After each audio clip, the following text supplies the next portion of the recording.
We have a full itinerary of fun things planned.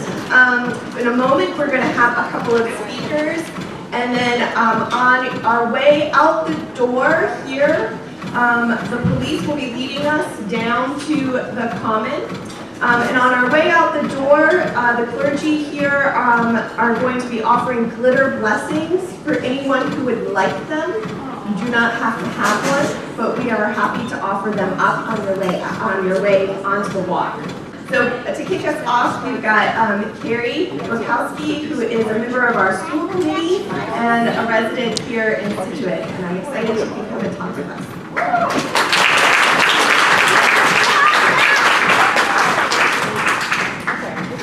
First of all, when I said I would call you out on your words of encouragement before I come up here. Good morning, everybody. There you go. Welcome to the breakfast, and thank you for coming to the wonderful event. I particularly want to thank Natasha and Pam and all the amazing volunteers who came out to make this possible, so thanks to them. I was so thrilled to be invited to speak with you this morning because, honestly, I love Pride. I was late to the Pride scene, and I'm so glad I found these opportunities to celebrate, connect, and focus attention on our community, our accomplishments, and the work we still have to do. A brief history. I've been married to Susan for 20 years, well, 9 according to the state of Maryland, and after dating for about 9 months, Susan invited me to my first Pride parade. We were in Baltimore, and when we arrived at the day's events, I was filled with so many emotions. Joy, love, care, kindness, pride, respect, worry, concern, anger, all the things. It was perfectly okay to feel all the things, express who you are, who we are, and celebrate with singing, dancing, walking, and just moving.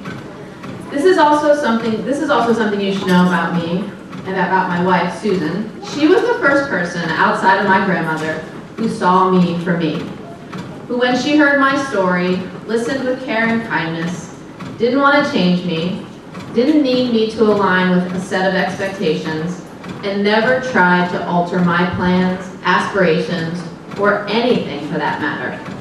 In those early days of our relationship, she set the bar very high for what I now understood I deserved from others and myself. This journey continues, and I'm a work in progress. And then when we moved to Scituate, I came to expect this openness, kindness, inclusion, and love. And I'm so happy to share that for the most part, our family has experienced a kind and loving welcome. This started the moment Colby, our oldest, and I walked into Hatherley Elementary School to meet his principal. It continued when he started school, and we've all gotten to know the amazing staff, families, and students in our Scituate schools. We felt it again at First Parish, where each of us was seen, heard, and invited into conversation and fellowship. I also experienced it when I participated in the SEF storytelling, and most recently throughout the school committee campaign season. We were so happy to be a part of Scituate's first Pride Parade because we wanted to celebrate the welcoming feeling and the inclusion that we had experienced and seen in our town. Now remember, I mentioned that part of my experience at my first Pride Parade in Baltimore included feelings of concern and anger. Pride parades and Pride Month certainly represent well-earned and much-deserved celebration. They also must include our outrage and conversations on our fight to support and protect our marginalized individuals and groups. Pride must include welcoming efforts that strengthen and expand our commitment to inclusion, our demand for policies, people, and places that honor, include, see, and value everyone in our diverse communities.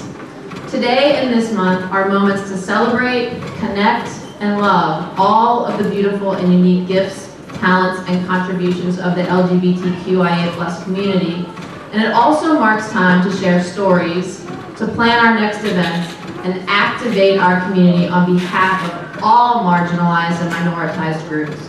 Pride Month is a moment for the LGBTQIA+ community, but we cannot forget our Black and Brown community members, our neurodiverse friends and family, and many other individuals affected by hatred and bigotry.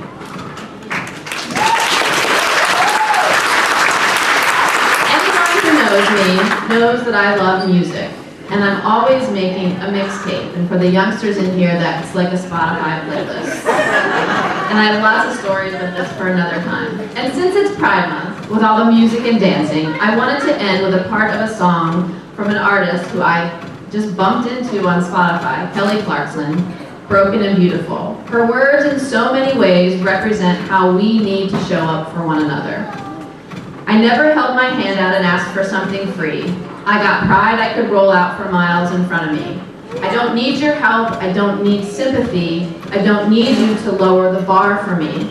I know I'm super, I know I'm strong. I know that I've got this because I've had it all along. I'm phenomenal and I'm enough. And I don't need you to tell me who to be. Can someone just hold me? Don't fix me, don't try to change a thing. Can someone just know me? Because underneath I'm broken and it's beautiful. Each of you is enough. We need to remember this about ourselves and each other. I do not need to fix you. I want to get to know you and see you. A welcoming community actively works to recognize and integrate the unique gifts and talents of each and every one. We are all enough, period.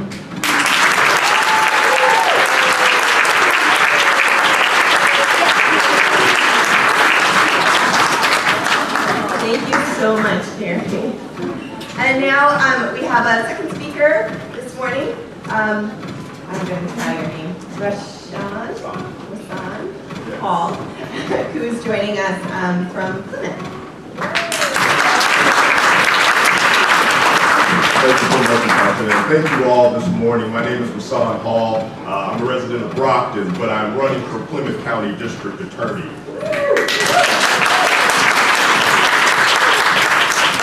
I'm also an ordained reverend, and so when I'm in spaces like this and in moments like this, I'm reminded of the prophet Micah, who in ministering to his communities repeated back, what is it that the Lord requires of you? It is to love justice, do mercy, and walk humbly with your God. And so, although I won't be able to walk with you all during the march, I feel like this is walking in humility with God, because we are respecting and loving and embracing everyone, because we're not seeing ourselves as more than the next person, but seeing ourselves as enough. And that is very moving. And this coming together of people and this embrace is that justice. And we continue to show mercy in the interactions that we have with the people around us, and that kindness and that love. That's what weaves together a community. And I am so proud to be a part of this. It's a special moment to celebrate Pride, because I remember the moment when my son reached out to me and said, "Dad, will you love me regardless if I'm not comfortable in the skin that I'm in?" And I said, "Of course." And that was the embrace. And there was a magnificent transformation in the life of my son and the life of my family. And so to see parents and children here in this open and affirming and embracing environment is encouraging and inspiring to my heart, and it sends a profound message. And the message that's coming out from here is so important, because when we think about the national rhetoric that is happening in our country, some of these regressive and nativistic and racist and homophobic ideologies that are being spread throughout the country, people like yourselves coming together in moments like this to affirm ourselves and affirm one another and affirm our communities means the world. And hopefully that translates not just into marches and breakfasts,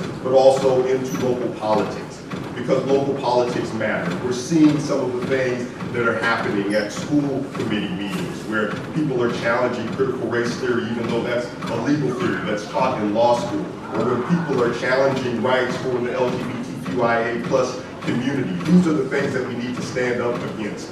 And the fact that there are Supreme Court decisions that are coming out that bring into question people's rights. And so just know, as a prosecutor, if I'm elected district attorney, I would be one that would respect bodily autonomy of people who can be pregnant and their right to choose. And I think that is a profound statement that we need at this time in this country.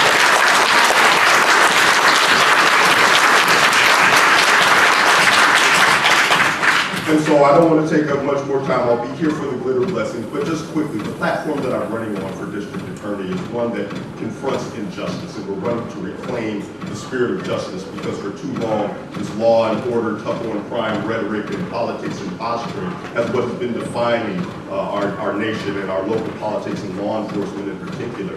But I want to focus on treating victims and survivors of crime with dignity and respect, and not just as a witness in a case. I want to focus on harm reduction, to keep people with substance use disorder and mental health issues, get them the services and treatment that they need. Racial justice is a priority to make sure that the district attorney's office is not making worse the disparities that exist in society through the practices and policies of its office. Transparency and accountability to make sure that the office is accountable to the community, and that the community understands and knows what it is the district attorney's office is doing in its name.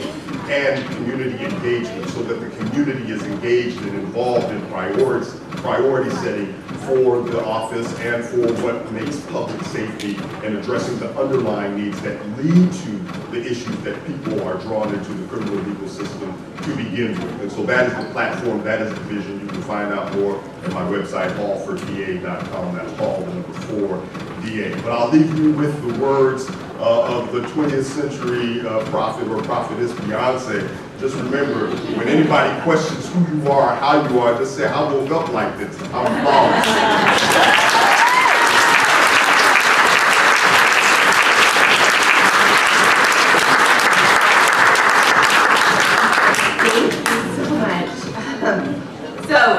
With that, I do hope, as it's been touched on in this last speech, that today will be an opportunity for us to show our community and to show others that there is hope, especially after decisions that were made yesterday at the Supreme Court level, and the precedent that sets for other things. I want this to be a moment in which everyone can see that there is love and there is support for everyone, and that we will not stop fighting for the equal rights of everyone in our country.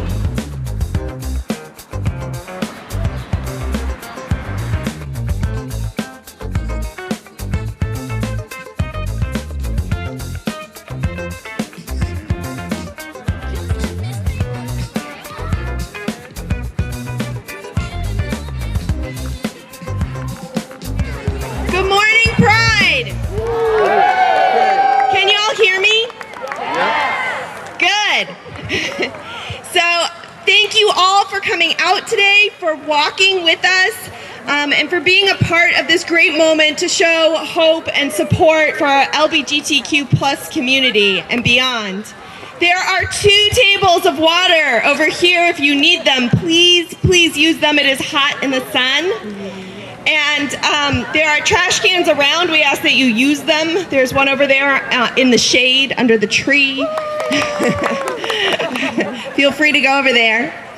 So I have some people. Oh, for those of you who weren't at breakfast, I'm Reverend Natasha Stewart. I am the priest at St. Luke's Episcopal Church here in town. Thank you. So on behalf of Scituate Pride, of which I am not a member, but somehow ended up here today, I was asked to thank the Scituate Pride sponsors here in town: Rivershed Restaurant, Untold Brewery, the Driftway Animal Hospital, First Parish Unitarian Universalist, and South Shore Pure Recovery, and a whole bunch of individual donors as well. So thank you all for being super supportive of the Pride efforts this month. In a minute, we're going to have some speakers, and I'll introduce them. But first, I wanted to give a special thanks to Lauren Allen Smith, because she did this beautiful decorating for us today. She brought chalk so we can chalk the walk with words of affirmation, and she's running one of the water stations. I also wanted to thank Julie Flanagan for making flyers and connecting me to all kinds of people I needed to know to make today happen. And I want to thank Anne-Marie Galvin for also connecting us with local politicians, for her support and for her promotions. We've got Seth from Scituate TV here. So thank you, Seth, for being here, for the microphone, for your support. I want to thank Evan for leading us in the parade. Where's Evan? I saw him. There he is. Thank you. Great job. I want want to thank Cohasset Pride for joining with us today, for being supportive. They brought water, they brought trash bags in case y'all make a mess, but I know you won't. You'll use the trash cans. They're also offering rides back to your cars if you need them at this moment. So I think if you go over to the Cohasset Pride table and you need a ride, you can find one at the end of our program. I, of course, want to thank my sisters in ministry, Pastor Chris Longman from Harbor Methodist and Reverend Pam Bars from the First Parish Unitarian. They're amazing people to work with. And thank you for supporting me and for offering glitter blessings alongside me this morning. And at the risk of sounding a little self-promoting, I am thanking my own church, St. Luke's, for putting together the breakfast. I found out I was leading this on Friday. I'm not joking. So I just want to thank everyone who has pulled together in amazing ways this week for the massive amount of emails and coordinating and ways in which I have seen this community come together to make today a success. I am truly in awe of the beauty of the support of this place. It takes a village to put something together like that and like this, and I am so proud to be a part of this village that will pull this off so quickly. So thank you all.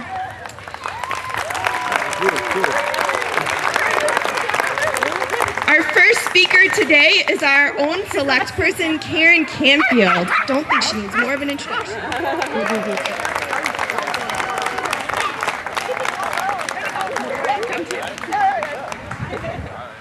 Thank you so much. Hi, I'm Karen from the Select Board, which I'm very proud that we are now the Select Board. I'm here today with fellow board member Mark Curran and Joan Moschino, our state rep, soon to be not our state rep, but we are pleased that you're here today. So that's Joan, so thank you. Mara serves as our liaison from the board to our it's not newly anymore, our DEI committee. And I want to just thank her for all of her leadership on that work, because it's extraordinary how much has been done. I guess I'll just talk to the shade. How much has been done in such a short amount of time. So I know there are a number of members here. If you're a member of the DEI committee, can you raise your hand so we can thank you for your work? There you are.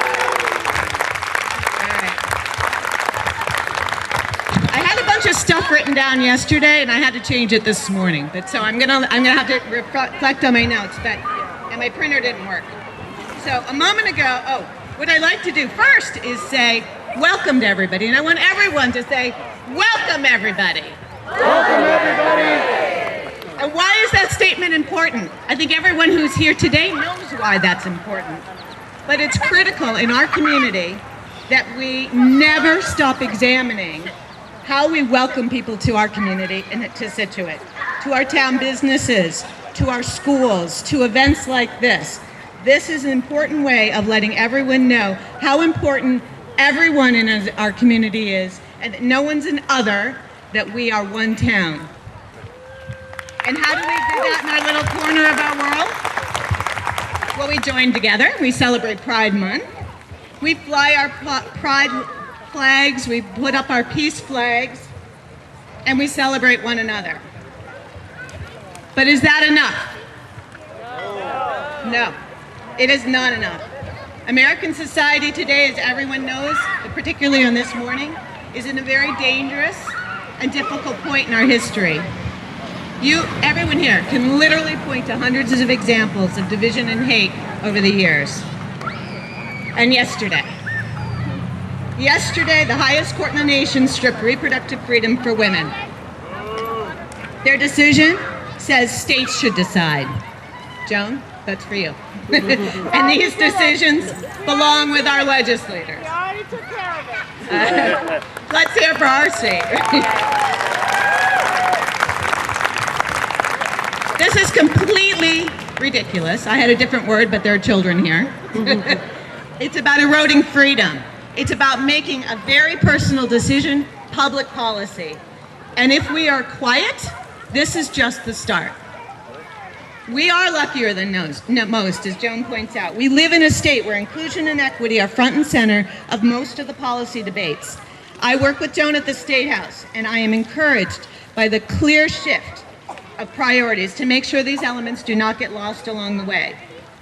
But just as we saw by the Supreme Court decision yesterday, not everybody sees it this way. In our own small community, we have seen hate rise its head to bully our children and to discourage conversation about how to do better to welcome everyone. So, how do we circle our wagons and not let hate and division dominate the conversation, or worse, change from a community that welcomes to a community that welcomes only those that fit the description of some people think should be welcome? And some of you, if you were at the Ban Our Bodies rally, you've heard my comments, because I'm going to hit this drum a lot in the coming years.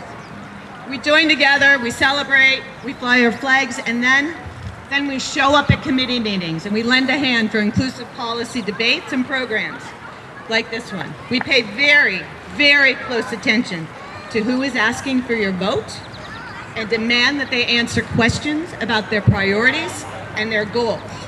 And we absolutely, every single election, educate our neighbors, support the get out the vote efforts, and most importantly, show up and vote.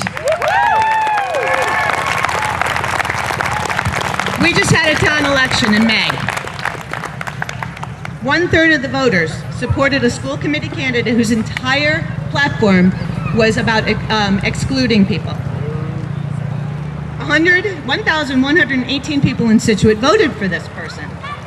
The good news is 2/3 said, no, that's not the vision we want for our family. And I congratulate our school committee. One of our school new committee members is here today. Gary! But here's the thing. There are 14,000 registered voters in this town. 14,000.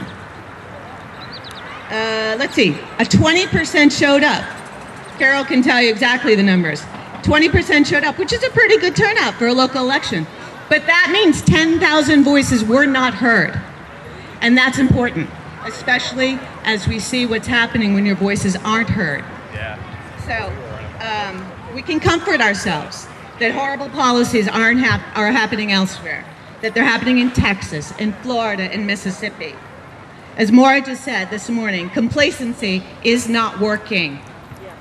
So, it could happen here. If we don't pay attention, stay informed, and vote, our legislators could erode, not Joan, our legislators could erode our rights right here in Massachusetts.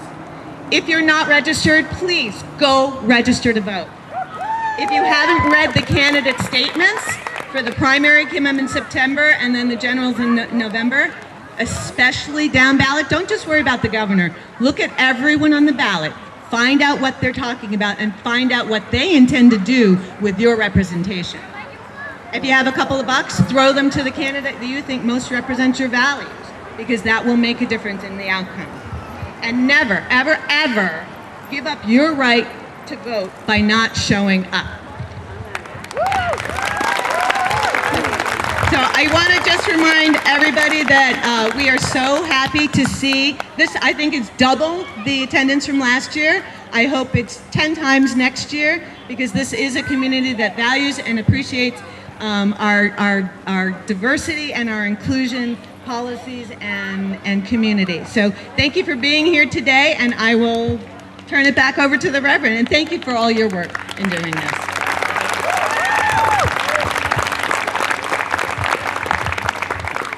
Thank you, Karen. And now we're going to hear from James Kakatis. And one day I'll say his name correctly, but come and tell you what it really is. Thanks so much. Happy Pride, everyone. I feel like I want to be nervous up here, but then I remember why we're here, and that's the exact reason to not be nervous. Because all of you showing up here and making it comfortable for people like me, who are native Scituate born people, born and raised here 34 years ago today, actually. Thank you. And I want to live here. This is a place that I do want to be. For when I was growing up, I don't know that I would have said that. It is a small town. If you're going to be an out gay person, they say go to the cities. Go there, that's where they all are. but that doesn't need to be the case, and something like this is exactly proof of why that doesn't need to be the case. If any of you guys are questioning like why this is important, ask any of your LGBT friends what they feel like when they see something like this, when they see a rainbow flag on a building, or when they see people standing up on social media and standing up for the right things. They seem like really empty gestures, but like I can promise you, they do mean a lot. And what Karen said, super important to vote. Make sure that you're being heard. But so much of the work that we do and the work that needs to still be done is on a personal level with the people in your life. Don't be shy about asking them questions. I have had to work with so many of my friends to say, talk to me about this. Do you have questions? Let me tell you about it. Because only through our interpersonal relationships, talking to each other and understanding what we're all going through, that's how we make progress. That's how we make change. And that's how we make a better place for people to live.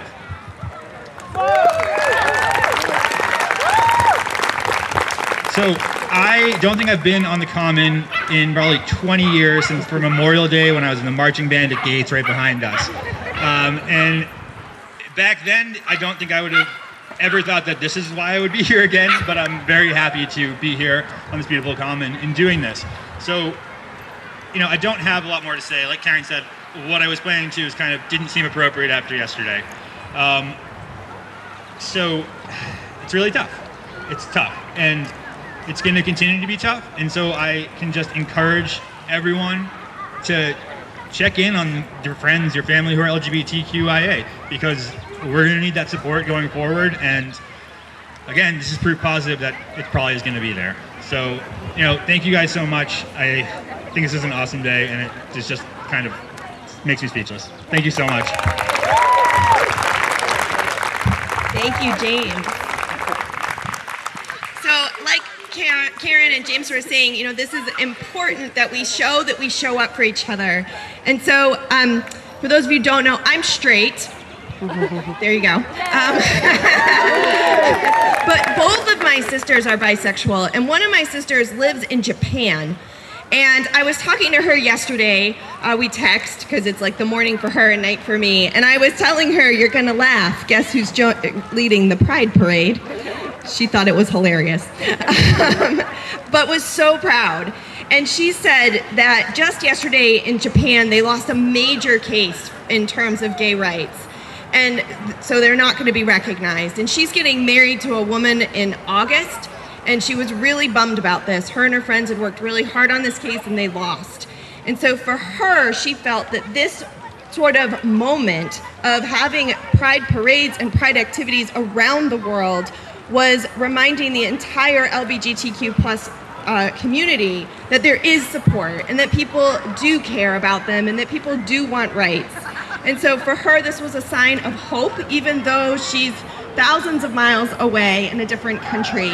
And so I hope that we can continue to share this hope and spread this hope with everyone here in our community and beyond, because this is how it starts, as Karen said, when we stand up and we speak up and we vote for the people who can help us enact change that we would like to see. So we're going to move now. We've got some chalk here if you want to come up and chalk and write messages, but we're also going to invite people to come forward and share their stories of hope from their experiences here in Scituate.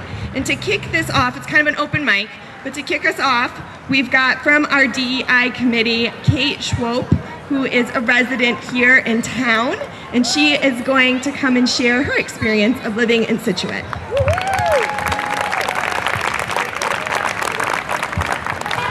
All right, good morning, everyone. Happy Pride. Can I hear it once more? Happy Pride? Happy Pride. This is something to be very, very excited about. So I've lived in Scituate for 5 years, and I moved here because I wanted a beautiful little seaside town to raise my family. My wife and I were very pleased to be able to welcome our son Christopher, who's 3 years old, right over there. And we've got baby number 2 coming in December. So we weren't sure what we were going to get when we came to Scituate. We just didn't know. We lived in Boston for a long time, didn't see a lot of pride flags, weren't really sure where the LGBTQ folks were. And we have been so overwhelmed by love. We have beautiful neighbors and friends here now. You know, I live over by Sand Hills, and when the Shamrock got a rainbow piece a year ago, I cried when I was walking there with my son. So I just want to say that there's a lot of love in this town, and that's important. Love is really necessary right now. So be sure to love each other. Be sure to spread that love around. Show up for things like this. Vote, stay involved. It's really, really important. So thank you all and happy Pride.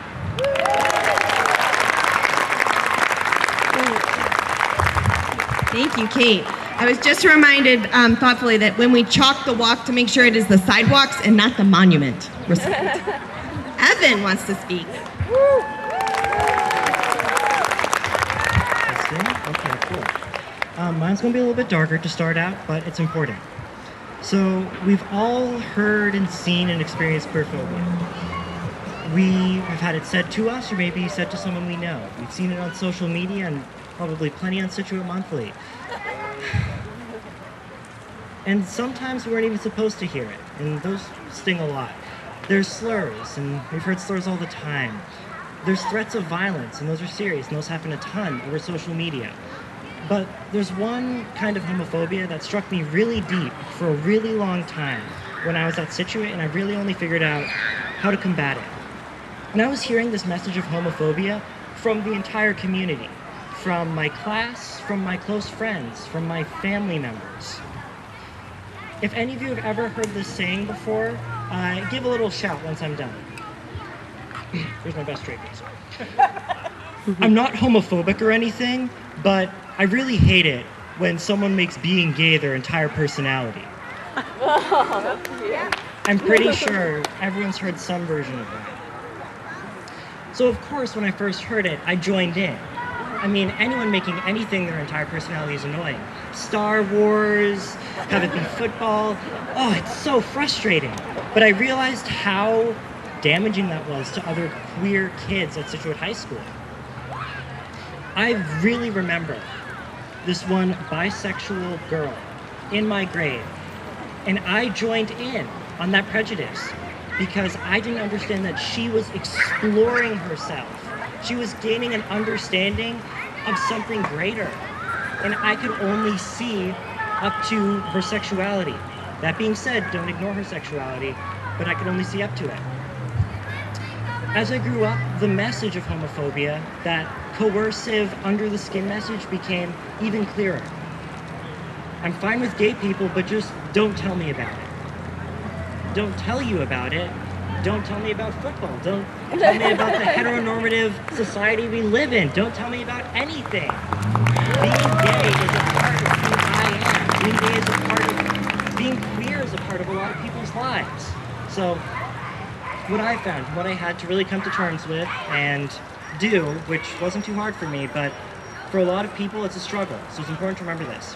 Be unapologetic in your queerness. You don't deserve to apologize to anyone who is frightened by your courage. You don't deserve to apologize to anyone who is intimidated by how you love, how you dress, what gender you are. You don't deserve to apologize to them. Be who you are, and be who you are unapologetically. Also, go vote. Peace.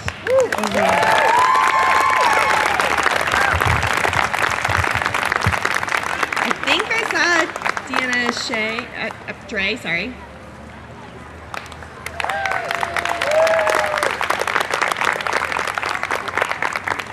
Go, Dina! Hi, everybody. My name's Dina Dre. I grew up here in Scituate, grew up in Sand Hills. Sand Hills! Oh, can you hear me? Yeah. All right. I'll start over. My name's Dina Dre. I grew up here in Scituate. I grew up in Sand Hills, actually. I moved to Hawaii when I was halfway through my senior year. I wanted to get as far away from Scituate as I possibly could without a passport. That was my 17-year-old mentality. I came back years later after becoming a single mom, and being 7,000 miles away made me miss home and my community. But when I came out, when I was about 15 years old as a queer person, I didn't necessarily feel super supported here. There were no pride parades. There was no community that made me feel safe and welcome and protected. So it makes me emotional to be here today, years after I decided to move home and buy a house and raise my family here. So as a queer woman of color, raising my family here in Scituate, this means everything. And thank you all for showing up, because I can't tell you enough how much it means. And as you know, these queer kids are starting to come out and they see this, that's why we do this. That's why we're all here today. So thank you very much.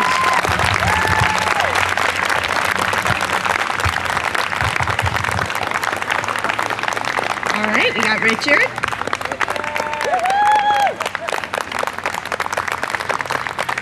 Thank you. Happy Pride. My name is Richard Taylor, and I'll give you some timeline. So I moved to Boston, or the Boston area, in 1987. That was quite a while ago. Walked into a bar in 1992, asked someone to dance who was right over there. And 30 years later, we have built a wonderful life here in Scituate, and I'm so happy to have him by my side. 17 years ago, we got married in Boston. 16 years ago, we decided to move to Scituate. And it was one of the best decisions we ever made. And as many of you have spoken, we've had nothing but positive experiences. It's been fantastic. And I wanted to share something, last year and the years before with Pride, I was like, oh, this is great, but, it's impacting the Scituate community. But I wanted to tell you that it goes much further than that. So I'm originally from Nebraska. Seth may know I live on Nebraska Lane. No. There was a whole thing about that on Scituate Weekly. You probably don't remember. Because there was this phantom street called Nebraska Lane, which doesn't exist, but it's on the map. But anyway, I digress. So again, last year, great. With the fantastic support from Scituate and all the businesses, but I went back to Nebraska, to a small town where my mother was in a nursing home right before she passed away earlier this year at 96. And I went to the nursing home, and the coordinator of the nursing home, pulled me aside, hugged me for, I'm not kidding, 20 minutes, broke down crying, and said, I see all the things you post on your Facebook about Scituate and Scituate Pride, and I'm just so, she told me her daughter had identified as being lesbian, and that there wasn't the support in Nebraska. In a small town, it was really hard for her, and that her daughter was looking at the images and said, Mom, do you think we'd ever be able to live in a place like Scituate someday that's so supporting and so wonderful? And I broke down and cried, and I'm like, I didn't think that there'd be that much of an impact, but I wanted to tell you that story, that you have no idea how far this goes and how far the love and support goes. So even back to the Great Plains of the United States.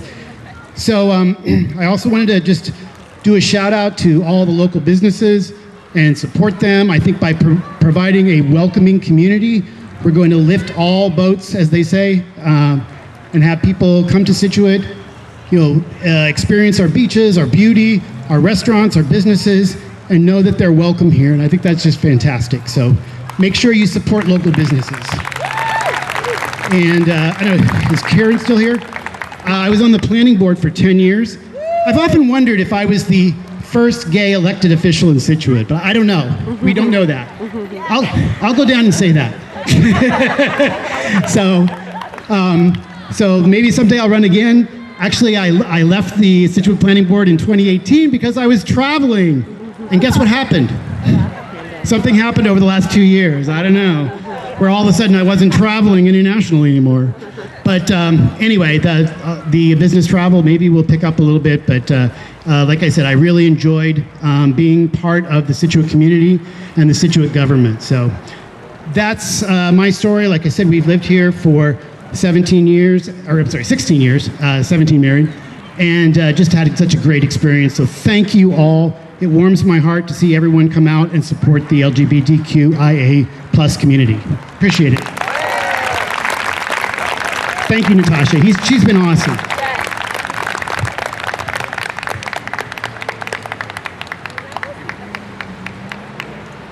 Anyone else want to come and share? All right, then please grab some sidewalk chalk and use it on the sidewalk. Oh, wait, we got another one. Sorry. Gail Meehan, one of our St. Luke's people. Woohoo! Well, it's lovely to be here. I wasn't going to come, but somehow Natasha ended up ahead of this, which is kind of wild. But I did want to say to everybody, I know we woke up today and things were not so the way we want them to be. But I woke up really hopeful because I knew this was coming for about 10 years, and now it's here. And you can see the lay of the land. And now is not the time to be afraid. But to the run up to this gay pride, I was afraid. And it was my friends in my church that helped me come here today. Because I heard about the U-Haul, and I know you all did too. And in the 80s, these pride parades would pop up and everybody would be like, what is that going by? They didn't even know we were coming. But now they know, and I'm here today, and I gotta be honest with you, I know that there are more straight people here than there are gay. And the people that supported this were the people of churches. And I am in awe, and I'm astounded. Because I have gone through the looking glass, and now the churches that were against us are holding us up. So for everybody, I mean, I can remember when being transgendered, which is a new word to me, and I've been around a long time, was like, what is that again? And now there's like an alphabet of people that need support, and I support you all. But I know for people who are not exposed to this, that it's difficult. I mean, my child changed the name I gave her. That was painful for me. And I know that for people who are not exposed to lesbians and gays and all of that sort of alphabet soup, that's got to be terrifying for them. Because I'm terrified for my child, but I'm also hopeful. And I believe that that's the pendulum swing, and it is my personal opinion that we are at the apex of the swing to the right, and that today is the day that the pendulum swings to the middle.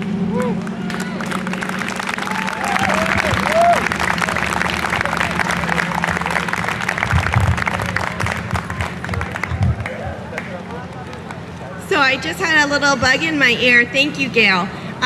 But I had a little bug in my ear. Is Julia Flanagan here? Does she want to come and talk about PFLAG? Yeah, there she is. We have our own PFLAG chapter here in Scituate, and Julia has been an amazing leader of that work. Hi, everybody. I will keep this quick. These stories are, because it's very moving, but I'm just going to say, Gail, there's a group for you here. I started it with Chris's support, Chris Longman's support, 2 or 3 years ago. Just come join us one night a month, and it's a safe space to come and feel loved and supported for your children and to be an ally. My story is really quick. My eldest came out as trans in 2017. Anyways, it was a journey, but through it all, it was a lonely journey at first, but I can't tell you how beautiful it is to see everybody out here today. So thank you very much. All right, we're going to put on some funky music, and we're going to chalk the walk so that everyone who walks around the common until it rains will know that we are a community of support for everyone here. So please, words of affirmation, whatever you want to draw that's positive, take some chalk and have at it, and please not on the memorial. Thank you again for coming. Happy Pride, everyone.